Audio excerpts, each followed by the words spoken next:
It's a beer video.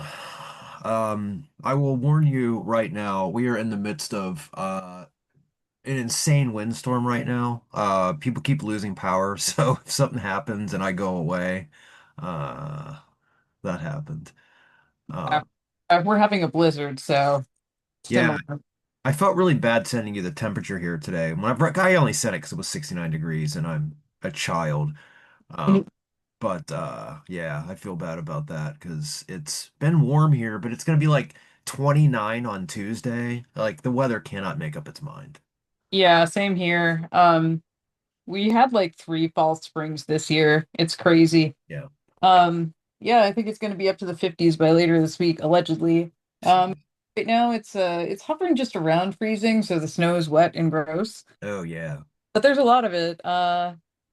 Yeah, Matt and I were supposed to go out to a special screening of Alien today. Ah, Theater managed to open somehow, I saw on their social media, but like, we're not leaving the house, sorry.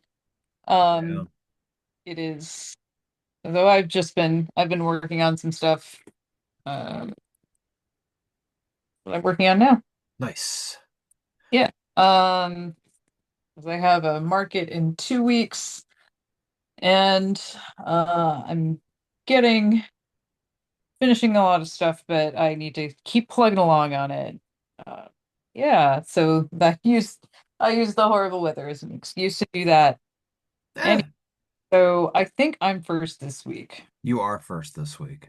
Okay. So I have a stout because I figured So do I. the bad weather kind of type. I mean, I'm the kind of sicko that drinks this stuff even in summer. Me too. There's really something about winter and a stout, in my opinion. Yeah. Okay, so I've got the Descent Stout from uh fuck it, what's the brewery? Steel Toe Brewing, sorry.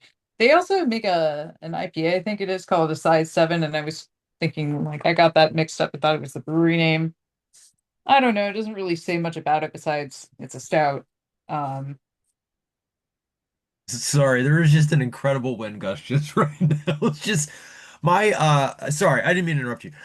you're I've already put the recycling out for the night, you know, because the pickup's tomorrow, and I've already had to go into the middle of the street and clean it up once. So oh I put it in like I buy those recycling bags, so they're in bags. So it's not like there was refuse all over the streets. I just had to go pick up some bags, but I might have to do that again.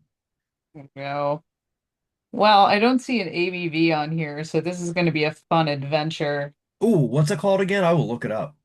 Um, it's the Descent Stout. Descent like DISS, like this thing not going down in the earth.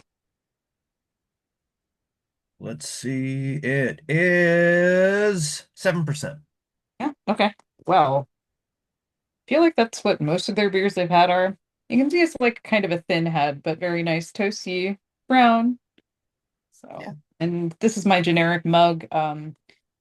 Matt had some ginger tea out of it, so maybe that's going to affect the flavor. Ooh. That won't be bad, right? Yeah, no, that wouldn't be bad. That would go with a stout, I think, a little bit, maybe.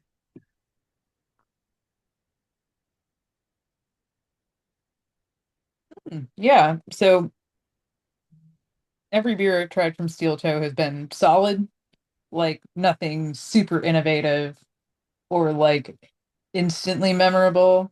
But like, yeah, this is really solid. A lot of malt, like very toasty flavor, very robust. Nice texturally too. It's quite thick. Uh, Nice. yeah, perfect. Perfect winter beer in my opinion. It is a little on the bitter side, so if you're not a fan of kind of more bitter stouts, I wouldn't recommend it. But I am, so I Yeah, like me this too. quite a bit. Yeah. Um, Nice full body, pleasant flavor, very, very strong. I was faintly afraid I was going to get one of those mild British stouts, which I really don't care for. Yeah, yeah. Which I don't understand why England makes such ass stouts all the time when they're right next to Ireland, which is known for really good ones. Yeah. Yeah. Just, kind of the regional enmity thing, like. goddamn like what do they call them? I don't know. I'm Oh not God. Oh, worse than I think it is. Anyway, so I'm just picturing like some like the British being like, whatever, like, we're subjugating you people. What do you know about anything, let alone drinking and music and all that stuff? yeah, they only have like the most well-known stout in the world. I mean, you know, Yeah. I don't think Guinness is my number one stout. it's nowhere near my number one, not even close. It's the at least I've never had, I mean, obviously I've never been to Ireland, so I've never had the real version of a Guinness. I Um, I have actually, well, we were at the Dublin airport and we had some. So that's Ireland. So how does it compare to having one in the States? it was good. I mean, I think they know they've got a reputation to uphold. But Yeah. honestly, like you can find Guinness just as good um in bars in the states that know how to serve it. Okay. Um, So it's the poor. right, exactly. Like I remember there were two bars I used to get Guinness at when I lived back in Portland, Maine, and I think they're both closed, so it's not even naming names. But like one of them was like kind of a bougie cocktail lounge kind of place, right? And like they always served amazing pours of Guinness, like thick, Um, like creamy, lovely, like bold flavors. And but the Guinness pours I got from the dive bar I used to go to as well were like kind of bad and watery. So yeah.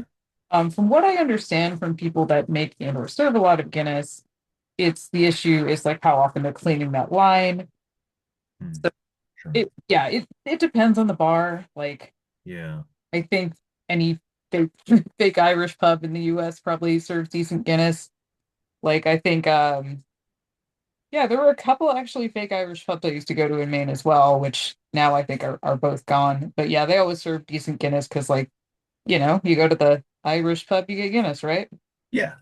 And I So mean, I guess most of my Guinness experiences have come out of a can or a bottle, and those are maybe I pour them wrong. I don't know, but like those have always been like kind of thin and not impressive. I'm just like, then my experience as well. It's one of those things you really need to get on tap or it's just not worth yeah, it. yeah. It's really yeah. I mean, it's just having it in a can. It was just like, what's the fucking point? Like, I don't get it. And then people had told me like, well, you need to drink it from the source. It's much different. I'm like, okay, well, that's fair. To go to Ireland, but definitely go to a bar serving it that knows what they're doing if Yeah, you're at a Guinness. yeah. I've also heard like Budweiser in Canada is like good. It's like a different drink almost. Um, Budweiser in Europe's really good. Maybe that's what I'm thinking. I think it's brewed in the Czech Republic. I don't know. Um, I got some when I was in Norway, and I was like, well, this is still not my favorite, but Sure, yeah. it's much better than Budweiser in the US. Yeah, everything here just, I know that enshittification is a thing that's a kind of a new phenomenon, but I feel like it's been going on here for a long time, especially with beers. Like we get the worst version of all these beers but people buy them. Yeah, So get can't crap domestic what's that? on I'll drink a crap domestic beer on occasion, but yeah, Yeah. Yeah. like I and like I've drank crap beers all around the world, and let's see, I think my top two would be Hansa in Norway and Estrella in Spain. Yeah. Not Uh, great. Like for- you're like worst. what's that? You're saying those are two of the worst beers. Well, they're two of the best crap beers I've had. Oh, I got you. Okay, okay. I thought you were saying, okay, But I see what you're saying. first crap beer, no contest, hands down, it's fucking Carlsberg. Ew, Yeah. absolutely. Like, well, I don't know if it's quite as gross as some of the domestic beer I've had here, but in terms of beers I have had well outside the US, that is bottom of the pile. Disgusting stuff. Yeah. I don't remember what record it was, but one of the early Metallica records that when they were making it, I kind of remember Kirk Hammett talking about how they were just like abusing Carlsbergs like through the whole session, like just drinking. And I'm like, you guys were making fucking incredible records then. You were just drinking the worst goddamn beer possible. It's But probably didn't have a lot of choice at the time. that's Lars' influence, I think. He's Danish, Yeah. right? Yeah, yeah, probably is. Yeah, Fucking Lars. for everything bad about Metallica, which is not fair, but No, but he's fun to kick around. that's right. So what's oh, I guess we should do shirts. I'm wearing a Panopticon shirt, which I think I wore a couple weeks ago, but whatever. It's kind of it's snowy out, you know. Yeah, Uh and so Austin's probably gonna post some beautiful pictures of the North Woods soon, which is where he lives. yeah. Um and yeah, Panopticon from Minnesota. And this shirt was a benefit for frontline responders during the ICE occupation, so that's cool. Um, Yeah, I have the same shirt. I thought it looked familiar. I was like, I think I have that shirt. So yeah, I have that one as well. We could have both worn the same shirt, but that would have been embarrassing.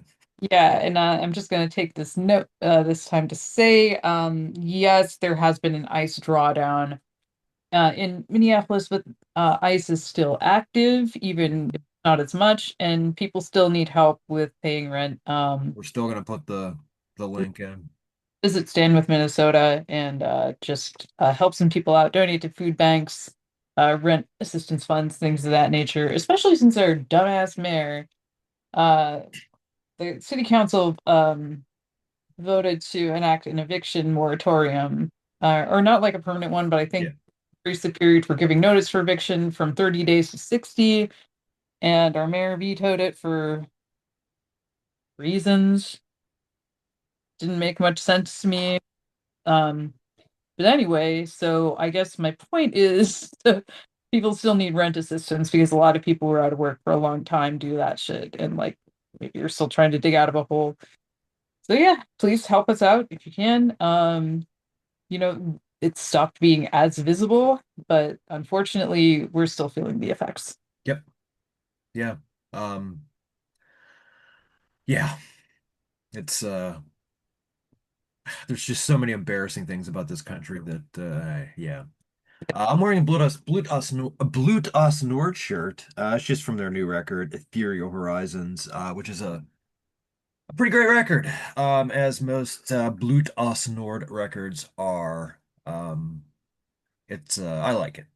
I would pull up the vinyl, but I'm not quite sure where it's at right now. But yeah. They're really, Um, really good. I like that band a lot too. Me too. I have a little bit of a story to go with my beer because this is not the beer that I intended for the beer video. See, I have a stash it's in the dining room of beers that I'm going to drink on the weekends, and those are not te generally don't tend to be eligible for the beer video because they're pretty high in ABV. And here's the big secret about the beer video. I don't often finish the beers that I'm drinking because it's 7:52 p.m. here. That's too early for me to drink. It just is. So yeah, I know. Hey, I've now got, I you know, know. now I'm you not, it's where you're like getting your like Instagram stories where you're getting buck wild on some like 12% ABV stout at like 2 a.m. They make more sense to me now. yep, there you go. I don't drink till very, very late. Um, I go to sleep apparently, usually anyway. well, see, that's the thing is like they put me straight to sleep. Like if I drink this whole beer, because this is an 11% stout going down. But here's the problem. My intention was to go and get a beer yesterday. Yesterday I went out, I had a double header yesterday. I had a hair appointment. And I had like an hour before my nail appointment, so I went to the attic because the new Sturgill Simpson album came out. Hmm. He's called Johnny Blue Skies now, but so that record came out. I was very fucking excited about to get it. Went to the attic, they didn't have it. Oh, I've skipped over the part that is the problem. So when I pulled into Millvale, that's where my hair appointment in the record store was. I hit a pothole, Helen. Oh, buddy. I thought I hit another car. That's how fucking loud the explosion was when I hit this pothole. I hit the shit out of it. And it's not a big pothole. And I wasn't going fast because I'm coming off of Route 28. So you're coming off the highway and you're kind of just driving into a small neighborhood. So I'm not going 40 miles per hour. It's probably going like 15 and Mm. just hammered this motherfucker. So I got my hair cut, went to the record store. They didn't have the Sturgill album at the Attic, so I had to drive down 28 to a different record store that ended up having it, just because the Attic sold out. They got a bunch of copies and they were just gone. Um, so anyway, I drive back into Millville after finding that record, and the little warning sign is on in my car saying like, "Oh, my left tire heads was at 24 DPI, and it's usually 32." And I was like, "Huh." So I just thought, oh, maybe like when I hit that, I don't know, maybe it what jarred the tire loose and it leaked some air. So I pick up Christina, we drive down 20 the other way down 28 to the nail appointment, which luckily was only about 5 miles. Because I was like, I'm gonna go to the get-go because they have free air and I'm just gonna fill up my tire. I get out. I had what I can only describe as a golf ball sized tumor on my tire. Oh no. Yeah. So that motherfucker was destroyed. So I had to very carefully drive to my nail appointment and then very carefully drive it back up the road to Mr. Tire. And they didn't have my tire. They didn't have the ones that go on my vehicle, so I don't have a car. I won't have one until tomorrow. So I couldn't go get a beer. So I grabbed one out of the stash. I haven't had this one before, luckily. It's from Great Lakes. It is barrel-aged mocha blackout stout. I have had the regular blackout stout. I I've have not had this one. um but Edmund Fitzgerald Porter is one of my favorite beers, so Very good beer. Yeah, great. I like Great Lakes a lot. They make a lot of really good stuff. Um, we're drinking out of a Dogfish Head glass, weirdly, my pumpkin ale glass, because I like the art. And it was the closest thing that was available. Yeah, 11%. Bold and Dark is a powerless metropolis. This special edition of the barrel-aged blackout stout is illuminated with rich mocha decadence and a bittersweet roasty finish. So here we go. But what I'll do with this beer is I'll drink a little bit of it and I'll put it back in the refrigerator. So maybe I'll finish this later tonight. So, oh, no, I didn't pour much of it, but you can't really see much because there's too much art. So not much head, but I think it's from the way I poured it. mm, Ooh, nice, nice, nice mocha scent. It smells so chocolatey. Oh, please don't be too sweet. hold on. Someone's fussing at the door. I'll hold my comment.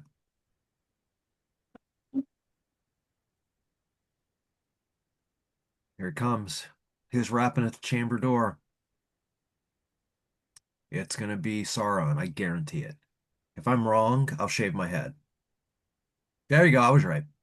It is Sauron. I don't have to shave my head. What's up, buddy? Just in time to hear me describe this beer as imagine having a stout with the aftertaste of a Tootsie Roll, which to me I like. I love a Tootsie Roll. I can't eat them anymore because I had to get my teeth replaced, and they're too chewy. But very nice cocoa flavor, very smooth, boozy, nice and boozy, nice and smooth. When I talk, I love the scent that I'm getting in my sinuses. It is clearing me up like a Hall's mentholyptus drop. That's how boozy it is. Oh boy. What do you think, Sauron? Oh, I choked on that one. Oh, that is. It's not too sweet at all. I mean, it's really. There you go. There you go, Sauron. Let's give us your thoughts. Um, oh, my chest is so warm. It is so warm. I wish it was like 30 degrees and blizzarding here because this would be the perfect beer for it. I mean, they say blackout stout because of the power being out, but I say this is blackout stout because I would be blackout drunk if I drank a couple of these. Um, this is excellent. This is a great beer. I love it. Great Lakes once again not steering us wrong. So if I had to break into my stash and pull something out for this, I picked the right thing. Holy shit, is my chest warm? You always say that when you have like a high ABV like I know. thing, and it makes me wonder if you're like mildly allergic to something they're putting in them. No, it's just like, whenever you have a shot of bourbon, does your chest not warm up? I guess a little bit. Okay, because my chest always. Now you got me worried that I have a fucking heart condition, Helen. I'm gonna have to go get an EKG after this, and I can't do that because I have pizza to heat up. Anyway, so I don't have a car. I'm furious about it. I am furious that nobody, like the town of Millville, didn't. I assume it's a borough road because I wasn't on like a state road or anything. Like, patch your potholes, man. Like Pitt, I don't know if Minnesota's like this, but Pittsburgh is notorious for his potholes. Like, there's a Blue Sky account that actually lists like some of the worst potholes in Pittsburgh. And there was one in East Liberty that I did hit. But I only hit part of it, but that motherfucker was huge. This one wasn't even big. Oh boy. And what's funny is, like, I didn't know that the tire had that damage. I was coming down 28 about 65 miles per hour when I was driving 28, which I shouldn't have done because, anytime you get a bubble in your tire, like, you shouldn't drive on it. Like, that's interior damage. So, but I filled the tire before I went to the nail appointment. So I filled it up to 32. The nail salon is like an eighth of a mile away from where I got air. Parked the car. My appointment was like an hour and a half. When I got back in the car, it was down to 12. Oh no. Yeah. Yeah, so we went and dropped the car off and luckily nothing happened. Nobody died. Um yeah, so try to avoid potholes, everybody. They suck. Yeah, it was amazing. I got some good records though. 'Cause I got the Sturgill record, which I listened to last night after enjoying some very legal Pennsylvania marijuana. And he made a classic rock record basically that does have some country in it. It has some disco. There's like one song that has a very clear disco beat and disco drum bass line to it. The first song's kind of disco-y. There's a disco ball on the cover. And I also almost grabbed the wrong record because the new Harry Styles album also has a disco ball on the cover, and I grabbed that one first, and I was like, "Oh wait, that's not it. That's an altogether different record." Um, so I grabbed that. I grabbed the new Phobocosm. I grabbed that. I grabbed the most recent LA Witch record, which if you like kind of steamy, not really gothy, I don't know, like LA rock, LA Witch, and God damn it. Oh, Halloween Time of the Oath. Yeah. That just got repressed. And while I am a Mike Kiske guy, I like Andy Darris. He's good. And that is one of my favorite Halloween albums with Andy Darris. And I got the new Bostonage that Oh yeah. I ordered that from the Flenser and it showed up yesterday. So and also got this that I didn't realize got reissued, but this got reissued for its 30th anniversary is Dead Guy's Fixation on a Coworker. The creepiest album title of all time, but that title is tongue in cheek. So was excited to find this. And now I have to pay for my car. So I wouldn't have bought all those records had I known that that was going to happen. But here we are. Yeah. What can you do? What can you do? Um, but it's funny, like I applied for credit just because we live in America and everything's fucking expensive as hell. So I was like, so I got approved. And then they called me yesterday to tell me like, yeah, we don't have the tire and what the damage is. Because he's like, we can't fix this tire. And I was like, I didn't think you were going to be able to fix that tire. Um, but the it wasn't as much as I thought it was going to be. So, but I have had this car for 2 years and a few months. I have had to change all four tires due to damage from driving on the roadways here. Oh, for God's sake. Yep. That bad, huh? Yeah. All four tires have been changed. Hmm. Only three got damaged, but like, um, it's like whenever you change a tire, you have to get two because I think I'm not a mechanic, guys. I don't fucking understand. It might just be a scam, but they're saying like you can't buy just one because it's off balance. I So think I don't know. I mean, maybe that sounds like nonsense to me, but I'm also not a mechanic, so yeah, whatever. yeah. I don't know what else. I feel like I've talked too much, Helen. Oh, that's fine. What happened recently? It's been a weird week. Like, obviously Iran's going not well. Yeah, that's what happens when you have a government by podcasters and a military run by podcasters. I saw a quote that Trump didn't realize how big Iran's navy was. Then why That's did you attack them? uh just and Pete Hegseth, my God, just Yeah, giving new meaning to drunk with power. seriously. The number of interviews I've seen where he's like just obviously day drunk, it's like that's kind of astounding. Like, Yeah. you'd think someone would at least like even someone on his side would tell him to like rein it in a little bit because it's like a bit too obvious. Who's gonna tell him? I That's guess, the problem. yeah. I I mean, don't. that's the thing. Like, at least the first time around with Trump, there were some adults in the room. And he fired all of them, but at least there were people in the room that were like, I don't think you should do this. The thing with my ass is like none of those adults in the room like bothered trying to do anything about it. They were just, yeah, well, I guess I'm gonna talk all about this in my book deal. Like, oh, Right. well, love that you can say I told you so, even though you didn't. You were saving it for the book. This like Yeah. Yeah. Yeah, exactly. And like now you're just surrounded by psychopaths. Who's gonna fucking like nobody's gonna say anything to Hegseth. Oh, yeah. I don't know. Then we had John Fetterman saying, we got to give Mark Wayne Mullins we just give him a guy a chance. We already know who he is. It's not a new person who's come in here out of nowhere that nobody knows anything about. He doesn't deserve a fucking chance. We know who he is. God damn, that stroke really did something. Okay. I think maybe we all, not we all, but some people, and I include myself, were like, oh, well, he campaigned with Bernie Sanders Yeah. and he has some funny social media stuff.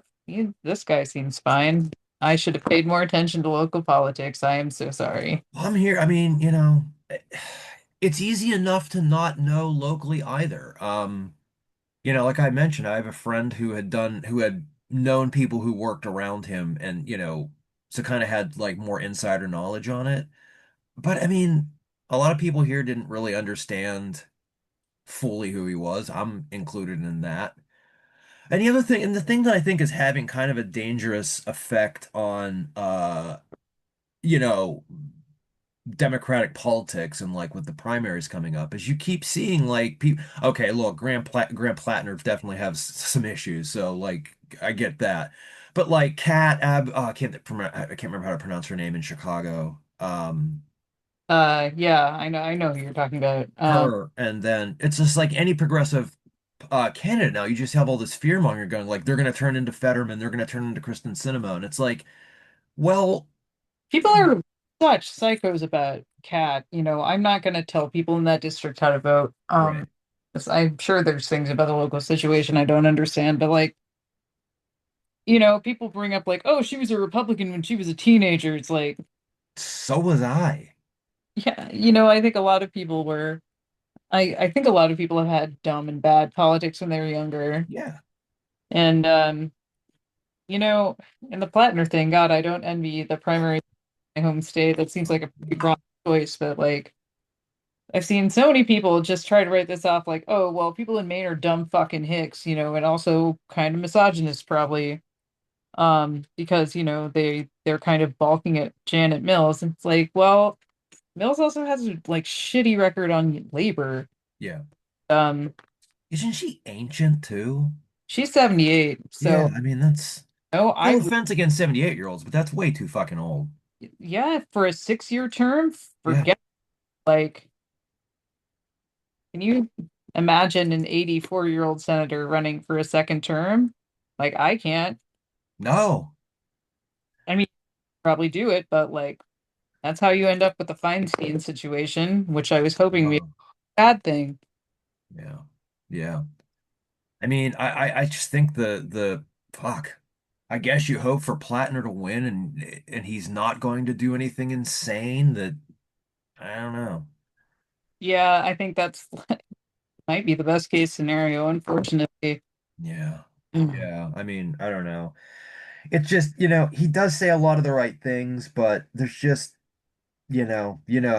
there's just there's the tattoo and then him, retweeting Nazi accounts and shit like that is like, He retweeted the same account, and it's just because, like, oh, a staffer did it, like, and didn't look at the guy's profile. I know the Plattner campaign realized that when someone told him and then had it down within like the hour, yeah. which and said the same thing, like, yeah, staffer found it, didn't like background check for retweeting. And It's a bad mistake. I mean, the guy's a doofus, seems like, but you yeah. know, willing to believe do that entirely willingly.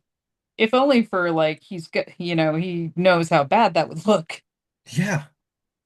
Yeah, I don't know. I just it just worries me seeing this talking point that like, oh, we have to worry about all these progressive candidates. It's just another way to like push back progressive candidates whenever you're going to get your centrist Democrats that are going to do the same shit, that aren't going to push back against Iran, that aren't going to push back against Israel, that are paid for by AIPAC. Is that what you want? Because it's not what I want. Apparently, that's what some people, yeah, like just the whole better things aren't possible caucus mystifies me. Yeah, I know. I know. The median voter or whatever has like weird, incomprehensible politics. But like, I think one thing that people have demonstrated is that they don't like feeling like they're being fed something focus grouped. Sure, I get that. I And, mean, I don't either. and That stuff feels fake as shit, and it's a hard thing to put any faith in. yeah, I mean, So don't do it. splitting hairs a little bit. Like, I think the voters are fine. Like the median voter is fine with the bullshit artist as long as they don't appear to be a bullshit artist. Yeah, Like the fact that Trump constantly says like out of pocket stupid shit all the time. Like you can point the number of times he's built contractors or whatever, and they'll be like, "Well, look at him. He just like is saying wild shit all the time. He's authentic." And like on the flip side of that, I think that's why people like AOC and Zoran Mamdani are so popular. yeah, It's because they come across as like authentic. yeah, It's that I think that what I can figure out is the only common factor. yeah. Um, Like one of the things that Mamdani did that like is small, it's so small, but I just thought was brilliant. Whenever he offered to pay, and it was a good rate, a good hourly rate for people that wanted to just shovel the sidewalks in New York City after that blizzard. awesome. Like I Yeah, think I've heard that kind of approach described as sewer socialism, which is like you show like you make the case for like a robust state improving people's lives by having the state do that, like pay for like sidewalk shoveling and shit like that. yeah, it's a Like good idea. It's a good move. yeah, you gotta like if you want to disprove that Reagan line about like government should be drowned in a bathtub or whatever, like you gotta show people like what good the government can do for them personally, Yeah, which yeah, like I don't mean necessarily in like the super hyper individualistic sense of like the government's going to personally enrich you, but like the right. government's gonna make life a little easier by like making sure you don't have to trudge through 6 inches of snow on your way to work. Exactly. Yeah. I mean, we don't want their tentacles and everything, true, but like the things that make sense to help people's lives, yeah, definitely. That's what Yeah, we're paying taxes for. abilities, like things of that nature, Yeah. like yeah, like just everyday practical shit. And like I think that's the real centrism rather than, and you can kind of see it in like how Tim Walz ran Minnesota too a little bit. Yeah. Um,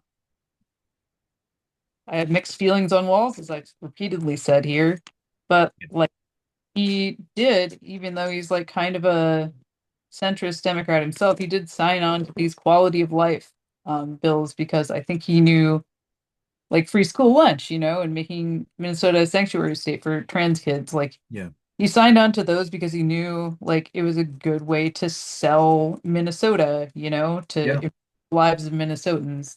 Yeah. I like the word Minnesotans. Yeah, it's a good word. That's a good word. All right, we are almost out of time, so I'm going to wrap up before we get cut off by me refusing to pay for a service. Um, Anything else we should mention before we go, other than the link will be in the information will be below for the link to Minnesota to help folks out. That's always there. Watched Louis Theroux's Manosphere documentary. Um, Oh, yeah, it's really depressing. okay. Is it worth it? Because I wasn't sure. He's a skilled filmmaker, and like I don't know, I'm not up on the shithead in the shitfluencer internet. Yeah. So it was I felt like it was kind of useful in catching me up personally, someone who doesn't know much about these things. Is clavicular in it? Even actually, um, it's well, you can see it. I don't know who any of these fucking people are, I but only know from like, Behind the Bastards and the Dollop and stuff like that, them talking about it. yeah, it's a very grim watch. Yeah. Yeah, so it really made me uh realize that for all that we as much as we make fun of like the whole like we got to find a left Joe Rogan, like I really think that people there need to be more positive masculinity role models, There definitely does. There definitely does. Yeah. Yeah, we are failing young men for sure. yeah, like my flyer slipped a bunch of times and I didn't gore myself. Hey, Um yeah, I don't know. If you know a young man, tell him to log off for a minute and go hiking or something. Teach him how to play Risk or some shit. Like, you know, get those kids some hobbies that aren't like yelling at women on the internet because like it looks like that's kind of what's being sold to them by these awful, awful men, and they're making millions of dollars off it. I would say this, I say this all the time. And it's not just me saying this isn't like an original thing, but um, go be friends with a woman. Yep, Go befriend a woman that you don't have any feelings for sexually or anything like that. Just be friends with a woman. that's right, kids. That'll help. You heard it here first. You heard it here first. All right, it's been the beer video. We're gonna go be friends with a woman and I don't know. Don't gore yourself with pliers. We'll talk to you all next week.